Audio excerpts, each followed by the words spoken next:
That's my most favorite thing in the world, to prank people. I love doing it, but I am afraid that some people will get mad, even though sometimes I don't care. But I do it all the time. I carry stink bombs and water balloons. After every video, on the last day the whole room stinks like rotten eggs, and it all turns into a big mess, and everybody knows what I do, and everybody knows that's when it's done. And then I walk out. I love it. That's him. His own words to Rabbi Shmuley Boteach, recorded on tape. Not a story somebody told about him. Not something a biographer wrote. Him, describing what he actually got up to and sounding delighted about it. Everything in this video comes from people who were standing in the room. His designer, his photographers, his producers. The people he worked with for 20 years. None of it made the headlines because none of it fits the story anybody wanted to sell. If you want to keep hearing the stories nobody tells, subscribe before we go further. Because we're starting with the day Quincy Jones told off a singer for something Michael was doing.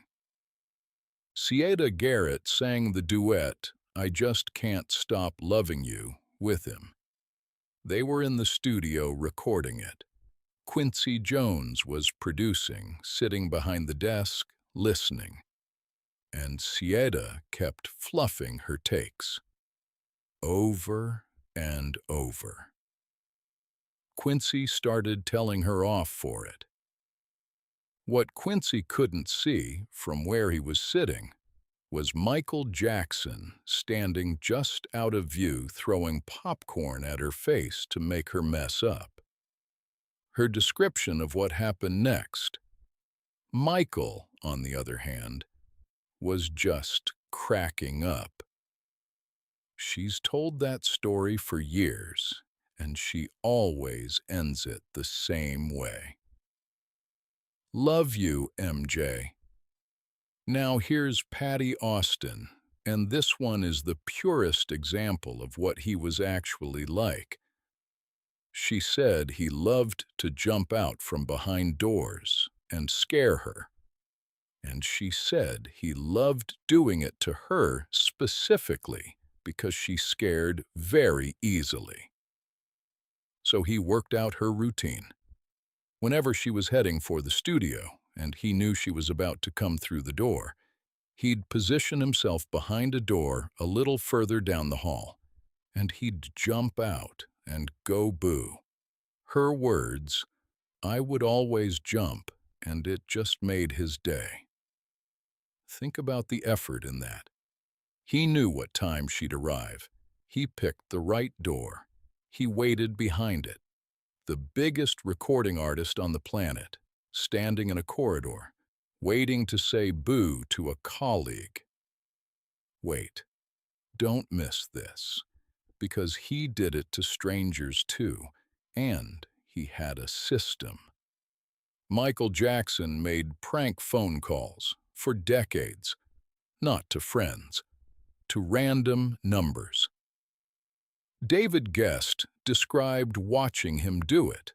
Michael would pick up the phone at Guest's house, dial a number at random, and wait. Somebody would answer. Michael would say, "Who's this?" They'd say a name. Let's say Lenore. And Michael would go, "Oh, Lenore, listen. We're going to have to get a divorce. I can't carry on like this." The person would start saying, "No, no, you've got the wrong," and Michael would cut them off. "No, Lenore, don't even try that on me. I've just had it with you. We'll divide the property evenly and everything. But it's got to be this way." Then he'd hang up, and somewhere in America, a woman called Lenore stood holding a phone, trying to work out what had just happened to her marriage. He did the same thing to famous people, and two of them have talked about it. Russell Crowe said he got calls from Michael Jackson for years.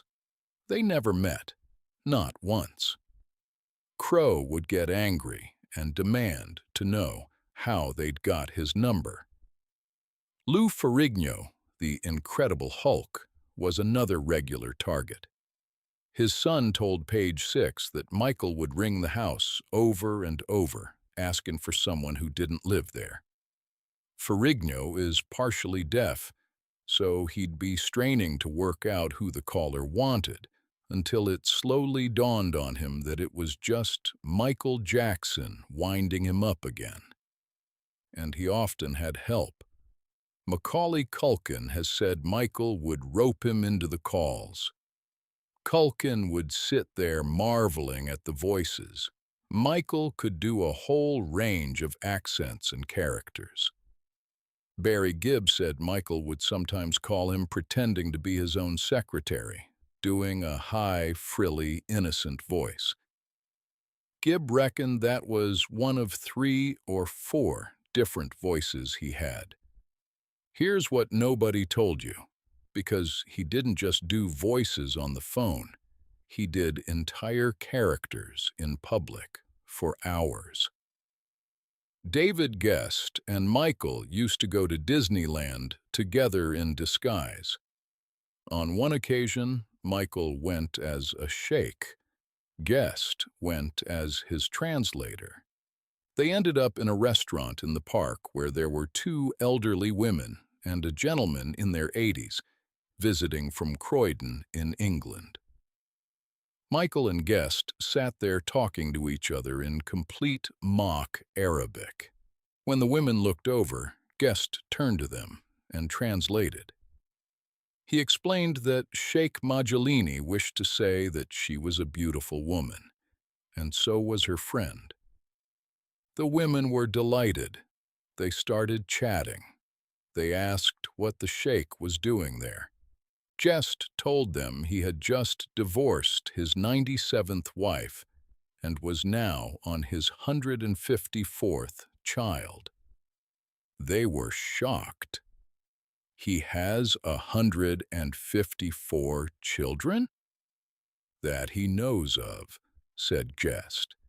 And then he started listing the 97 wives by name, with Michael solemnly repeating each one in fake Arabic.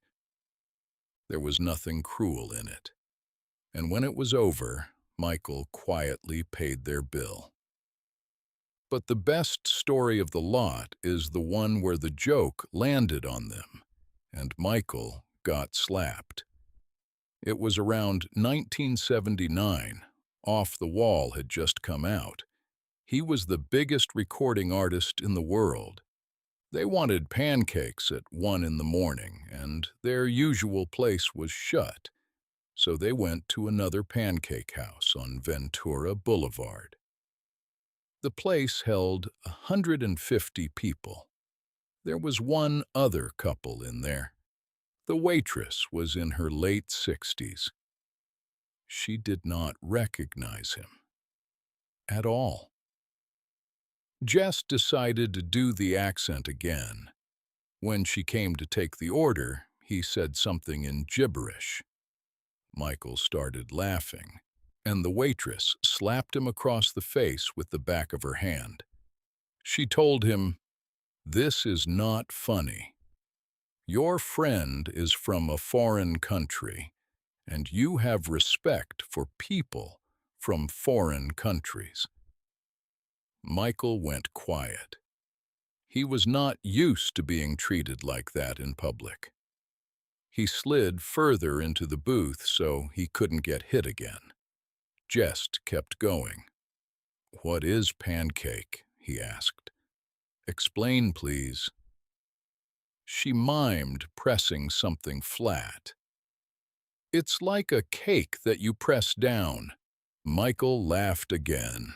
Her hand started to come up. He slid further away. So she took them both into the kitchen and had the cook show them how pancakes were made. Ask yourself what that scene actually looks like. The most famous man in music in 1979 being marched into a kitchen by a woman in her 60s who has no idea who he is. It gets better. When the pancakes arrived, Guest picked up the syrup and emptied the entire bottle over them. She slapped him too. "Not funny," she said. She brought a fresh batch. He ate them.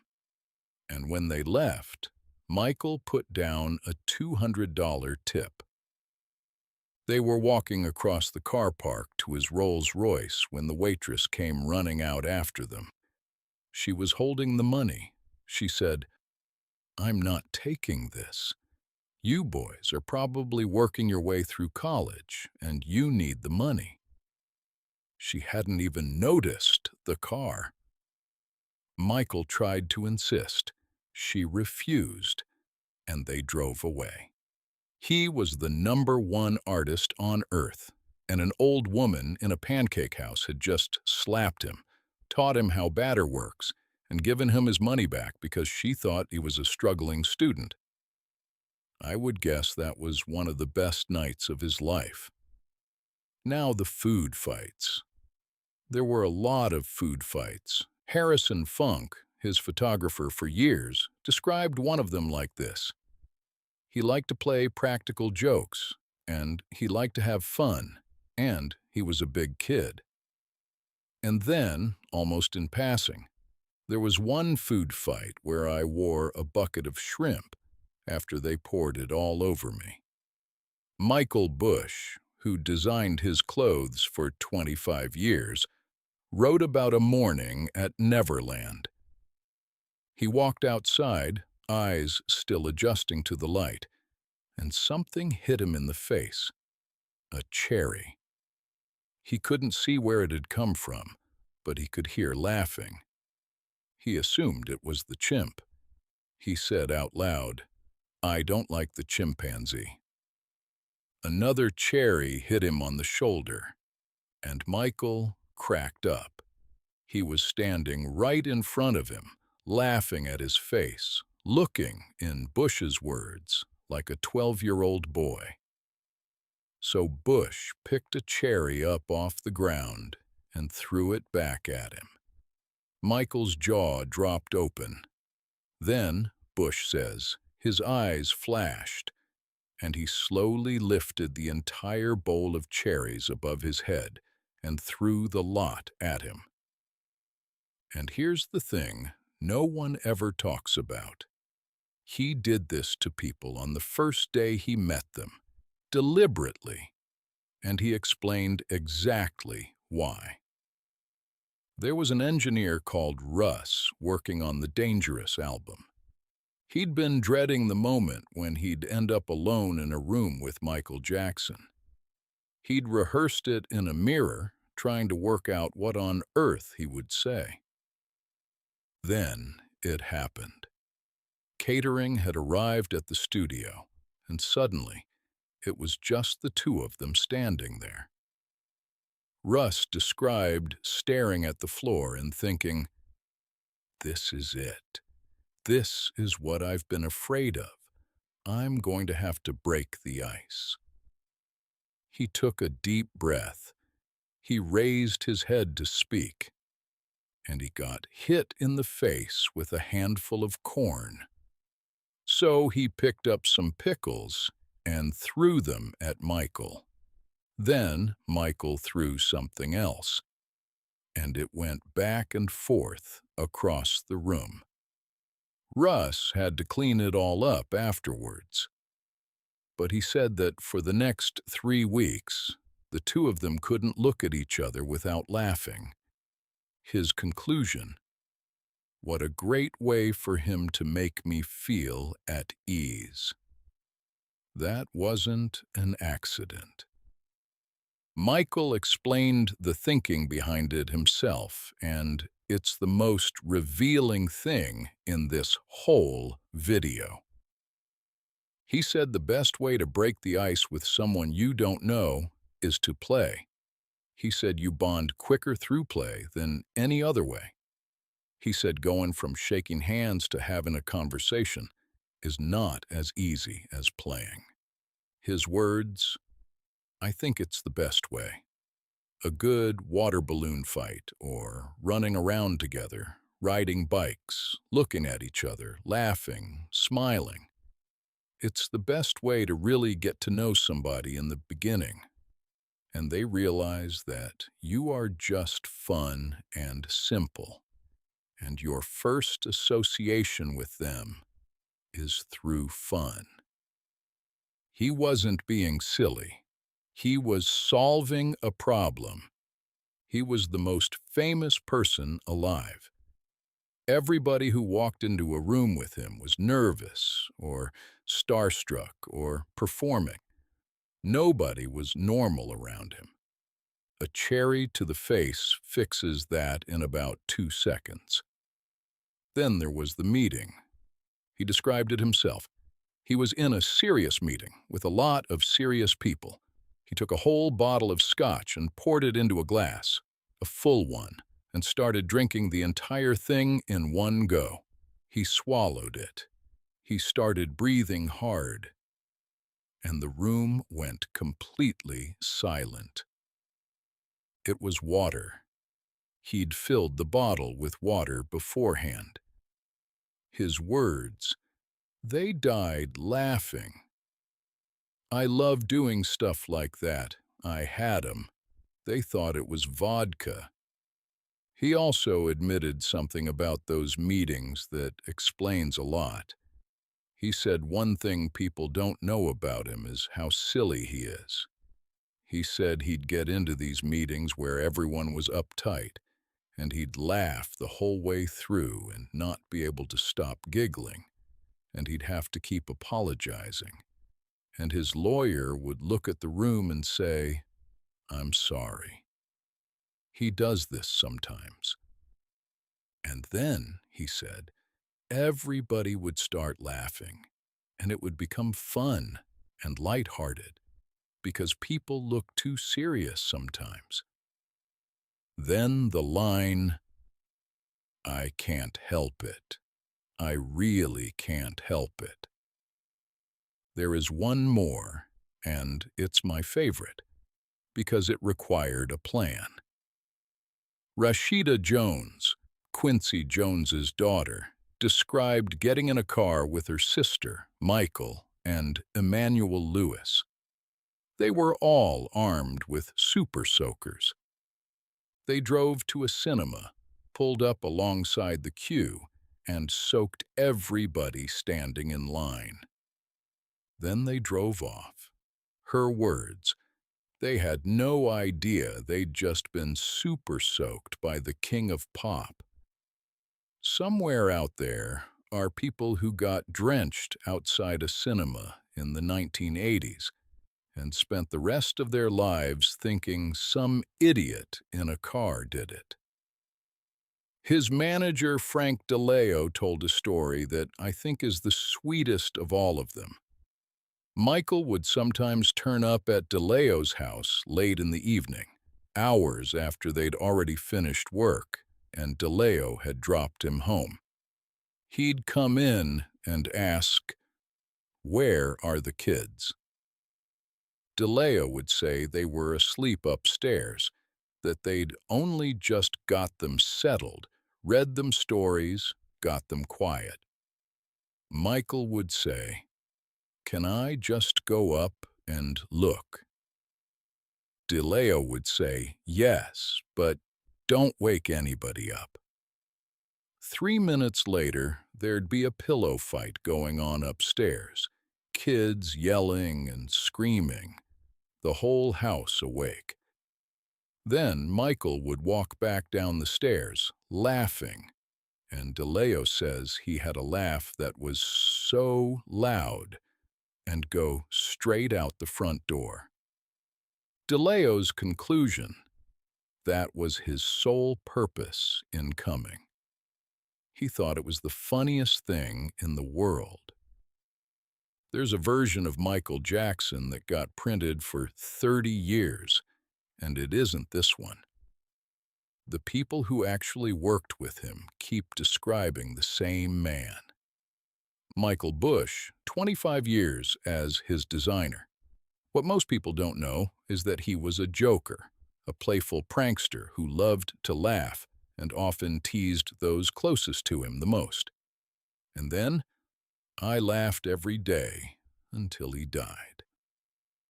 Lionel Richie said the funny thing about Michael was his laugh, that when he started, Richie couldn't stop, and then everybody around him would start and couldn't stop either. His phrase, he was a catalyst for laughter, and he liked to provoke bouts of laughter at the wrong time.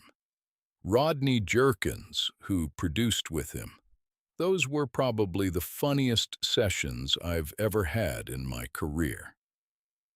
Sheryl Crow remembered going on a ride with him at Disneyland, and Michael refusing to let the ride stop until she was genuinely ill. And he thought that was the funniest thing he'd ever seen.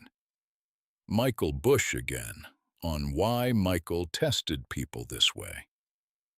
I think he wanted someone he could play with. He just wanted to see, am I going to have fun with this person? And underneath all of it, he had a theory about laughing, and he said it out loud. He said he thought we'd find out in the next century that there's something really magical about laughter. Then this. Whenever I feel depressed and down and out, I force myself to laugh, and I try to think of something funny, and I feel better. I think some kind of chemical reaction takes place in the soul, and I really feel better, and I force myself to smile. I think just smiling, the muscles, it does something, and I feel a lot better. He also said this about what kind of funny he liked. I like people who can make you laugh without using vulgarity or bad words. Read those together, and you get the whole thing. This was a man who had every reason on earth to be miserable, and who had worked out, practically deliberately, like a system, that if he made the room laugh, he would feel better. The stink bombs weren't chaos. They were medicine. His nephew Taj Jackson wrote about a day at a theme park in Nagasaki, Japan, with Michael and his brothers. He wouldn't give the details. He said the memories were too special, and he holds them close. But he said the four of them never laughed so hard that they spent the whole day being silly and making each other laugh, and that for years afterwards, they still talked about it. And then the part that does it. He said whenever his uncle needed cheering up, all they had to do was mention that day, and he would laugh again. Taj wrote, "That's one of the things I'll miss most about my uncle, making him laugh or smile. He had a great laugh, a laugh that would make you laugh back."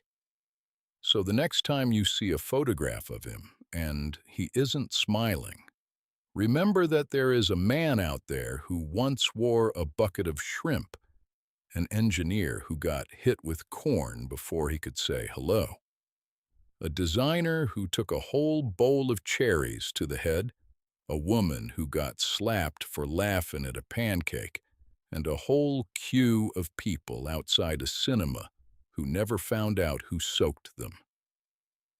He carried stink bombs on purpose everywhere, and on the last day of every video shoot, the room stank of rotten eggs, and everybody knew exactly who'd done it. And then he'd walk out.